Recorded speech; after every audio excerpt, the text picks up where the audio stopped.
এগুলো হচ্ছে সব পেছনের দরজা দিয়ে ক্ষমতা দখলের অপচেষ্টা। এইসব করা যায় না। নিজেরা দাঙ্গা বাঁধাবার চেষ্টা করছেন, নিজেরা হইচই করে অশান্তি তৈরি করছেন, টাকা দিয়ে কিছু গ্রুপকে মবিলাইজ করছেন, মবকে। সেখানে এখানকার পশ্চিমবঙ্গে প্রশাসন, পুলিশ সামলাবার চেষ্টা করছে। একদিকে বলছে কেন গুলি চালাচ্ছে না, তাহলে যাতে আরো বেশি গন্ডগোল হয়। আবার অন্যদিকে একটা মবিলাইজ করছে মবকে, যাতে অনেক ঝামেলা হয়। অনেকবার বিজেপি এটা করেছে, গোদারা কাণ্ডেও করেছিল। আচ্ছা বলুন তো, গোদারা কাণ্ডে কেন এইরকম কোনো ব্যবস্থা নেওয়া হয়নি গুজরাটে? কে আটকে ছিল বলতে পারবেন শুভেন্দু অধিকারী? ইতিহাসটা একটু পড়ে দেখুন। এইসব হচ্ছে আবদার, ছেলে মানুষের আবদার। আমি পাচ্ছি না, আমাকে রসগোল্লাটা দিতে হবে, আমাকেই রসগোল্লা আমি খাবো। এই রকম ক্ষমতায় আসতে পারছি না, কিন্তু তাই জন্যে আমাকে আমটা পেড়ে দাও, আমটি আমি খাবো পেড়ে, পেড়ে হাতে দিয়ে দিতে হবে। এই রকম একটা অদ্ভুত আবদারে। সামনে নির্বাচন আছে, ক্ষমতা থাকলে নির্বাচনে লড়ুন, দেখি। নিজে একবার নন্দীগ্রামে জেতার চেষ্টা করুন, তারপর দেখা যাবে। এইসব বড় বড় কথা আর এইরকম অনৈতিক শুধু নয়, এটা অবৈধ দাবি। অনেক ধন্যবাদ জয়প্রকাশ দা আমাদের সঙ্গে কথা বলার জন্য। বেলডাঙ্গায় লাগামহীন নৈরাজ্য চলেছে। এবার কেন্দ্রীয় বাহিনী মোতায়েনের দাবি জানিয়ে রাজ্যপালকে চিঠি লিখলেন বিরোধী দলনেতা শুভেন্দু অধিকারী। শুধু তাই নয়, বেলডাঙ্গায় বিএনএসএস এর 163 ধারা লাগু করা হোক, এই দাবি পর্যন্ত জানিয়েছেন।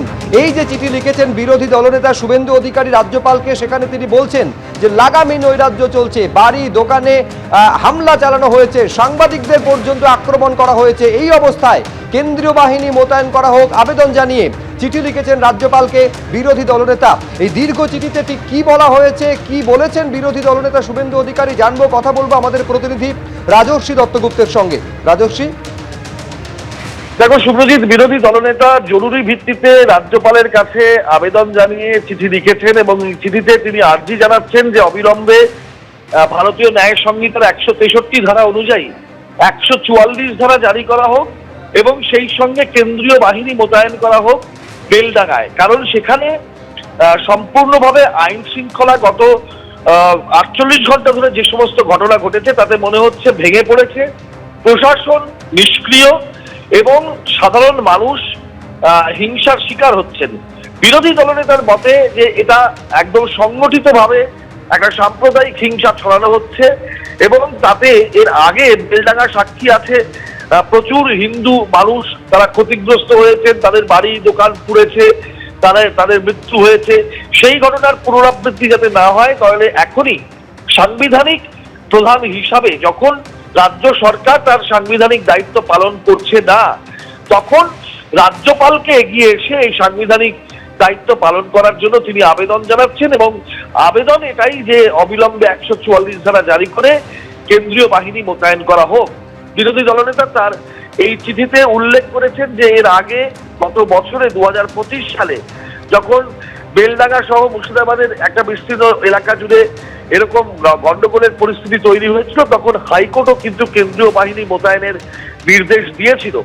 তাই সেই নির্দেশ এখনো বলবৎ আছে বলেই বিরোধী দলনেতার দাবি এবং সে কথা মাথায় রেখে কেন্দ্রীয় বাহিনী মোতায়েন করার নির্দেশ রাজ্যপাল দিন জরুরি ভিত্তিতে এবং 144 ধারা জারি করারও নির্দেশ তিনি দিক। এইটাই তার আর্জি এবং আবেদন এই চিঠিতে তিনি করেছেন রাজ্যপালের কাছে। বেশ রাজস্বী, তুমি আমাদের সঙ্গে থাকো। এই হচ্ছে সেই চিঠি যেটা দেখতে পাচ্ছেন বিরোধী দলনেতা শুভেন্দু অধিকারী তিনি পাঠিয়েছেন রাজ্যপাল সিভি আনন্দ বোসকে এবং তিনি বলছেন যে বেলডাঙ্গার যা পরিস্থিতি তাতে অবিলম্বে কোনো কাল বিলম্ব না করে কেন্দ্রীয় বাহিনী মোতায়েন করা হোক। বেলডাঙ্গায় দাঙ্গা চলছে, বাড়ি দোকানে ভাঙচুর চালানো হচ্ছে, আগুন ধরিয়ে দেওয়া হচ্ছে। এবিপি আনন্দ, এগিয়ে থাকে, এগিয়ে রাখে।